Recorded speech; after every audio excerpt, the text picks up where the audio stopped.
Hello chess lovers! Behind me you can see my latest contribution to the Scandinavian Defence. I'm discussing all variations in the Scandinavian Defence, but the repertoire will focus on the Pytel Variation. And you can see these two players here.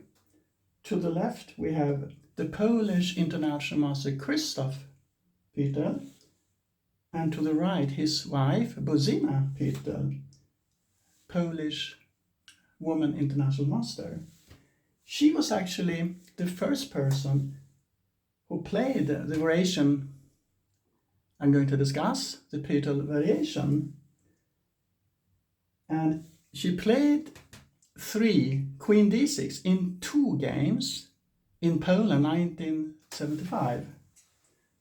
And one of the games, Kotrc Petel, was published in this book, The Chess Player 11.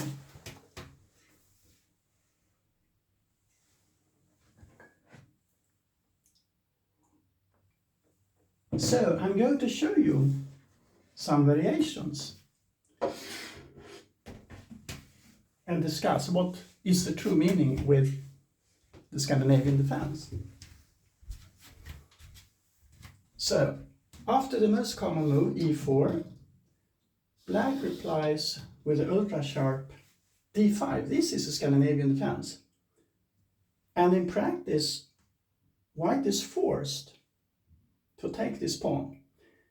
I am discussing other variations, such as e5, knight f3, and knight c3, but they are harmless if you know how to reply. I'm even discussing the Blackmar Diemer Gambit. So this is also a book for players who love to play the Blackmar Diemer Gambit. So the normal reply is the capture on d5, and black captures with queen. And now we can see the benefits of the opening. And that is that the e-pawn has disappeared. It means white's king side is weakened. And the most classic example is if white touches his king, he will be mated immediately. So this is a dream scenario, obviously, for black. Here there are 3 to 4 variations. The main variation is to play knight c3. We will return to that in a minute. But I will show you how ultra-sharp this variation can become if white tries to set up a pawn duo with d4 and c4. That is a very critical plan, but now it happens too early in the game. And it should not be dangerous if black knows how to play. So then you put pressure on the d4 pawn, and white defends it. You increases the pressure, and white establishes his pawn duo. You reply with queen a5 check. And this is the interesting position. In the book by the Greek grandmaster Vasilis Kotronias, The Safest Scandinavian, he recommends this solid move, and it's a good move.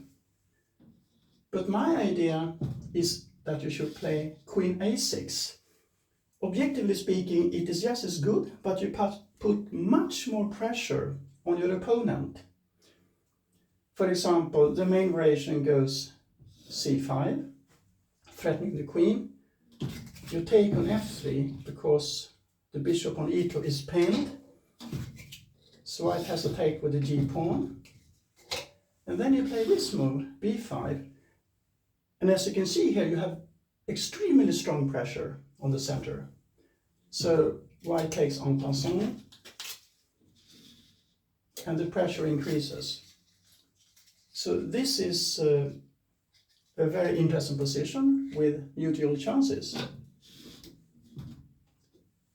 So that is one of the very sharp variations. So the idea playing the Scandinavian Defence is, in my opinion, to play the Scandinavian attack. Because you are already ahead with the queen in the opening, and you should exploit that fact. You should never return with the queen to d8, for example. So if we look at this variation, and now look at this move, white wants to force black to immediately clarify his intentions with the queen. I will not recommend this move. This is not the Scandinavian attack. I will not even recommend this move because it's too complicated and you must know a lot of theory. No, my recommendation would be the Pytel Variation, Queen d6. And here the queen is in a very flexible position. I mean, for example, if white plays knight e4, black can use the 6th rank by putting the queen here, or even here. So the queen is working much better from d6 than from d8 or even a5. The normal move is d4. And this is the main variation. We have another variation where we can also see the ultra activity of black's queen. And that is, if white plays bishop c4, black should go for a6. And now white wants to play bishop f4. But black plays queen c6, again exploiting the 6th rank with a double attack on the bishop as well as the pawn on g2. This is also a position leading to mutual chances. The main variation though is knight f3, and then I would recommend c6. This is also what the Petel couple played. So this is like playing the Kotrc Defence but with an active queen. And there are several variations here, for example, MVL variation, G3.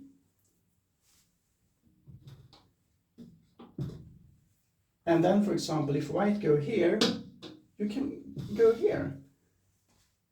So notice, black never retire with the queen to d8. That is not how to play the Scandinavian. The sharpest variation is to play knight e5. And here we have the Kotrc Variation. And I have a repertoire against this ultra sharp variation. The most common move though is knight c4, and then you go back with the queen to c7, and white again tries to play bishop f4.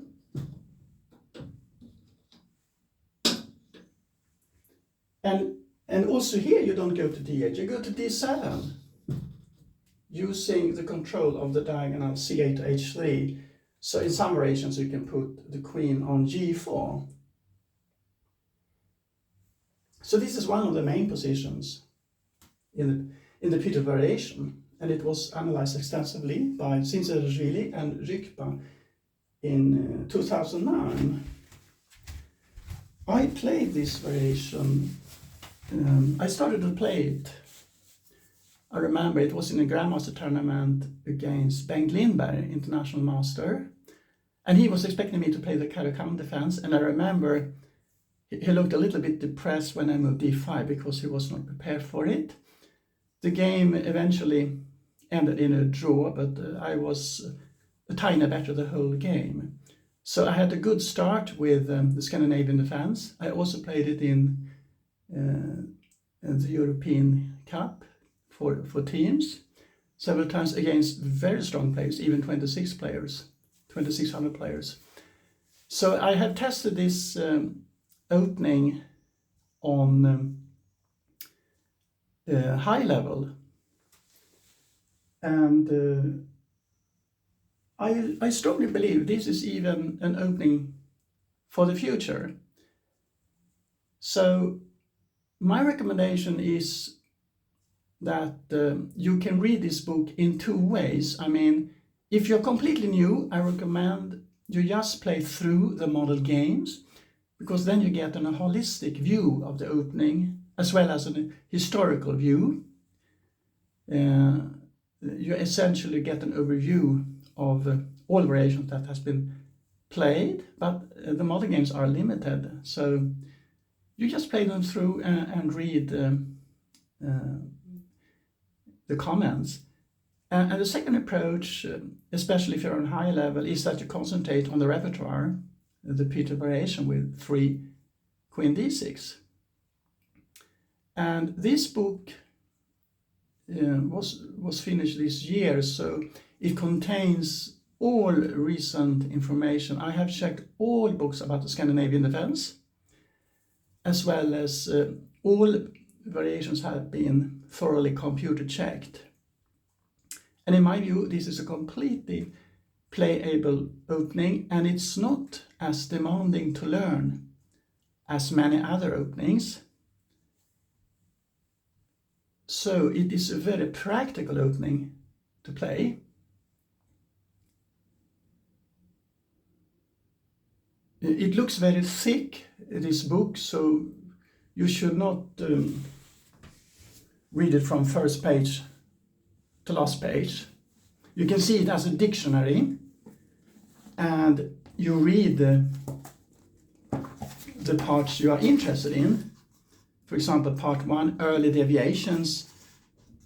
We have Anti-Scandinavian variations. We have the Blackburne Atkinson Gambit, 2 C6. We have the Marshall Gambit, 2 Knight F6. And then we have Queen takes D5, the Mieses Kotrc Variation. And first I'm discussing dubious Queen retreats. So I'm discussing 7 replies after 3 Knight C3. And the modern games are from 1475 until now, because the first time the Scandinavian Defence was in Valencia, and then they played the passive move 3, Queen D8.